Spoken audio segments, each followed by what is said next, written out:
تو اور حیران و پریشان ہو جائے گا۔ کہا کہ میں اس کو بھی دیکھوں گا۔ اللہ تبارک و تعالیٰ نے عیسیٰ علیہ السلام کو اس پتھر کے قریب کر دیا، اس پتھر کو دو ٹکڑے میں بانٹا۔ جیسے ہی پتھر کو بیچ سے کاٹا، دو ٹکڑوں میں رب نے بانٹ دیا، تو کیا دیکھتے ہیں عیسیٰ علیہ السلام؟ اسی پتھر کے اندر ایک اللہ کا بندہ ہے جو موسیٰ علیہ السلام کی قوم میں سے پایا جاتا ہے، وہ خدا کی عبادت کر رہا ہے۔ ایک طرف اس کے پانی کی نہر ہے تو دوسری طرف اس کے انگور کے باغات اس کے بغل میں لگے ہوئے ہیں، وہ خدا کی عبادت کرتا ہے۔ کہتا ہے حضرت عیسیٰ علیہ السلام کہتے ہیں اے پروردگار عالم، یہاں پر ریاکاری، یہاں پر مکاری تو ہے ہی نہیں، اس لیے کہ تنہا ایک بندہ ہے، وہ بھی پتھر کے اندر قید ہے، کھانے کی غذا بھی ہے، پینے کی غذا بھی ہے، اس سے بڑا دنیا میں کوئی عبادت گزار نہیں ہوگا۔ اسی بندے سے عیسیٰ علیہ السلام پوچھتے ہیں آخر یہ تو بتاؤ تم ہو کون؟ وہ کہتا ہے کہ میں موسیٰ علیہ السلام کی قوم میں سے ہوں جو 400 سال سے اس پتھر کے اندر میں خدا کی عبادت کرتا ہوں۔ بھوک لگتی ہے تو انگور کھا لیتا ہوں، پیاس لگتی ہے تو نہر کا پانی پی کر کے پیاس کو بجھا لیتا ہوں۔ یہ سن کر کے حضرت عیسیٰ علیہ السلام حیران و پریشان میں آتے ہیں۔ اللہ تبارک و تعالیٰ اعلان فرماتا ہے اے عیسیٰ، پریشان ہونے کی بات نہیں ہے، یہ تو موسیٰ علیہ السلام کی امتی ہے جو 400 سال سے پتھر کے اندر عبادت کر رہا ہے، وہ میری عبادت کرتا ہے۔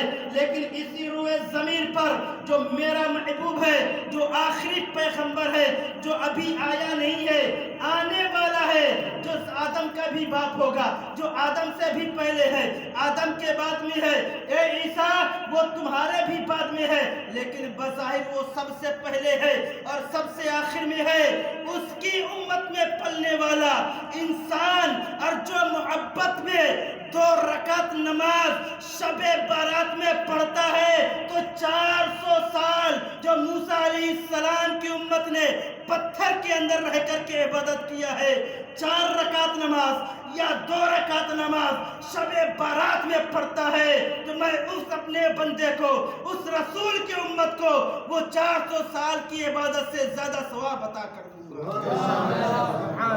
وہ 400 سال سے جو عبادت اس پتھر کے اندر موسیٰ علیہ السلام کی قوم، موسیٰ علیہ السلام کی امت کر رہی ہے، میرے نبی کی امت اور جو روئے زمین پر 2 رکعت نماز پڑھے یا 4 رکعت نماز پڑھے، تو وہ 400 سال کی عبادت اس 2 رکعت کی نماز کے برابر نہیں ہو سکتی ہے، بلکہ وہ 2 رکعت نماز سب سے بھاری و بھرکم نظر آئے گی۔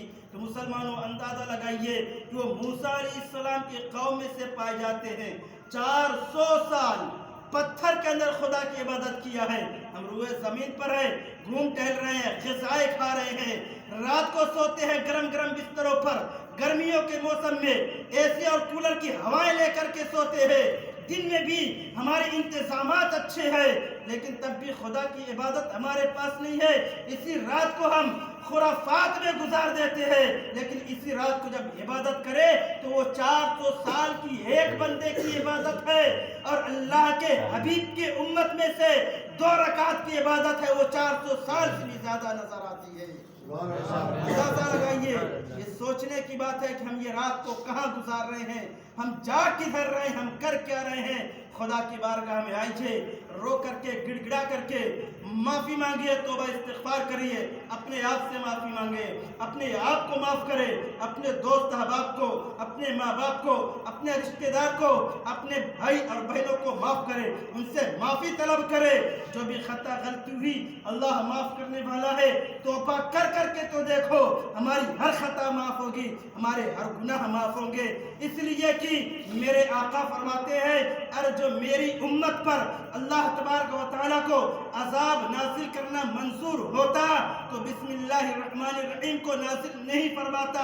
اس سے بظاہر پتہ چلتا ہے کہ ہمارے اوپر عذاب نہیں آنے والا ہے، وہ بسم اللہ شریف ہمارے پاس موجود ہے، قرآن ہمارے پاس موجود ہے، مصطفیٰ ہمارے پاس ہے، تو عذاب کیسا پایا جائے گا.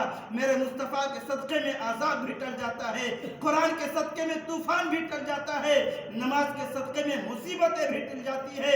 دعا جب خدا کی بارگاہ میں مانگتے ہیں تو انسان پاک و صاف بھی ہو جایا کرتا. یہ کام کرتے ہیں, انشاءاللہ کریں گے. آج کی رات میری گفتگو ہے سے مکمل ہوئی. استغفر اللہ ربی من کل ذنب و اتوب الیہ. 2-3 باتیں ملاحظہ کریں, سنے بغور.